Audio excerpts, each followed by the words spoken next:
feels good to be free. Both for better and for worse, The Division Underground would probably be the best way to introduce a curious, uninitiated player to the hazy mix of fun and tedium that typifies Ubisoft's massive third-person shooter. After all, The Division has always been at its best when the bullets are flying, and Underground delivers that in potent, concentrated shots. Sadly, it still finds other ways to waste players' time, like by saddling them with an ultimately unnecessary grind that threatens to tire them out way before they ever get to the good stuff.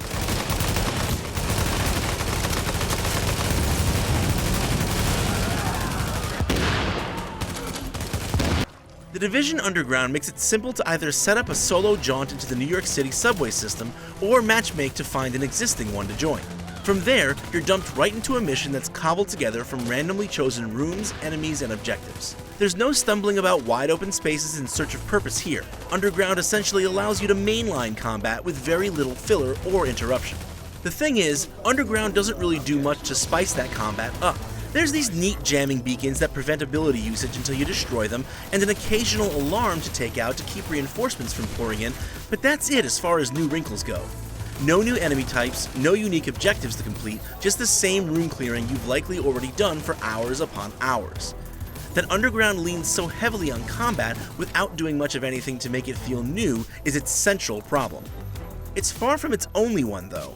Like the Dark Zone, Underground has its own ranking progression, so whether your gear score is a paltry 100 or a hefty 250, you have to start in the same place. This creates two issues.